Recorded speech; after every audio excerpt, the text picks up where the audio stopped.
ni na Ultimate Star Jeneline Mercado at Lian Lim sa nalalapit na pagpapalabas sa GMA Prime ng Love, Die, Repeat. Pero bago mag-time travel sa kwento ng kanilang characters, kinumusta muna namin ang lagay ng kanilang mga puso. Kabilang na si Sian. Makichika kay Nelson Canuas.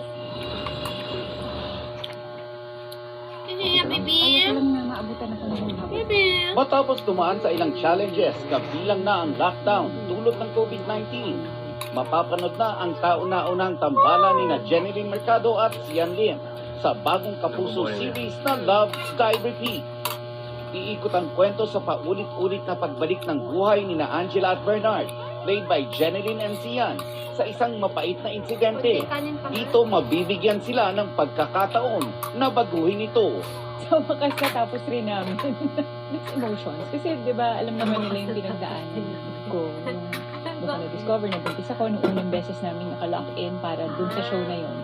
Tapos, yung pangalawang beses na namin na ginawa, ibang production team na yung may hawak. Masaya ako na parang blessing siya na ito na talaga yung, ito dapat talaga yung team, ito yung cast, ito yung team na bubuo talaga. Happy ako na, ang dami ko rin natutunan. At least everything's done. We got to take our time. And ngayon, it's for the audience to enjoy. Ipinakilala rin ang ilang pang cast members kasama si Mike Tan, Ina Peleo, Noni Buencamino, Malu de Guzman at marami pang iba. Tumalo rin sa MediaCon si GMA SVP for Entertainment Group Lilibet Rasunable. Samantala, kinumusta ng GMA Integrated News ang estado ng puso ni Sian ngayon kasunod ng breakup nila ng aktres na si Kim Chu. It's okay. Gano'n naman dapat talaga. We should be okay. Dapat lang naman talaga, we just gotta work on ourselves. We gotta just keep on moving forward. Si Jen naman, extra grateful dahil bago sumabak sa trabaho ngayong 2024, nakasama sa isang trip abroad ang buong pamilya noong Pasko. Kahapon nga ang first guesting niya sa All Out Sunday sa stage after so many years. Pero no turning back daw si Jen sa busy 2024. This year, medyo siksik yung schedule. And kahit papano, nagpapaiwan na si Dylan. So, back to work na ako. Kaya ko na ulit ngayon, mag-movie kami next month. Meron akong recording under Star Music. May mga iba-ibang shows at concert yun po. Nelson Canlas updated sa Showbiz Happenings. At abangan, tauhan umano ng Philippine Coast Guard na nagpasok ng bawal na uri ng motorsiklo sa SLEX, iniimbestigahan. At ang isang basang may kakaibang kondisyon, inilapit ng GMA Kapuso Foundation sa espesyalista. Yan at iba pang mga balita sa pagbabalik po ng 24 oras.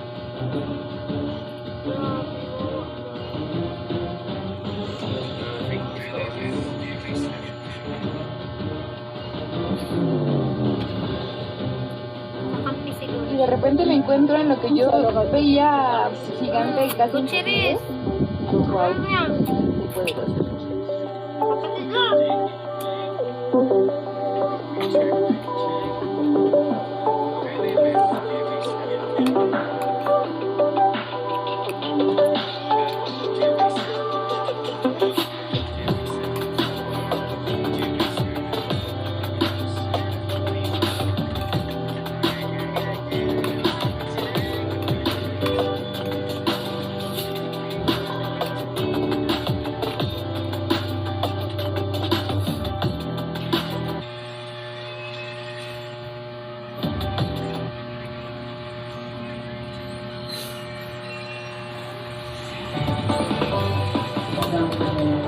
We will never get lost because we have our parents. Kumusta, Alexandra? Salamat at nakapunta ka rito. Kano is how much? Motorsiklo. Makikita dumaan ito sa pass-through lane ng Toll Plaza. At mabilis na binirit ang motor. Nang harangin ng mga nakamotor na mga traffic enforcer, sa halip na tumigil, umiwas ito at pumarurot papalayo.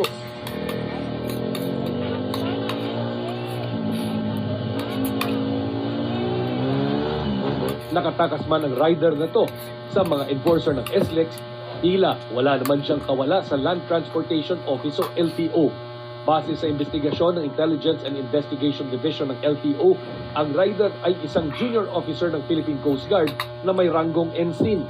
Sa ilalim ng RA 2000 o ang Limited Access Highway Act, mahigpit na ipinagbabawal sa mga expressway ang mga motor na mas mababa sa 400cc ang laki ng makina dahil sa tuli ng mga sasakyang dumaraan dito at para na rin sa kaligtasan ng mga rider. Gumugulong na ang investigasyon ng PCG sa insidente at nakatakdang humarap ito bukas sa LTO. Ang initial na statement niya ay hindi siya at sinasabi niya na ni-repost niya lang din yung social media post. So ang sabi namin sa kanya, you have to face yung LTO yung investigation na ginagawa ng Coast Guard para malinis yung pangalan niya.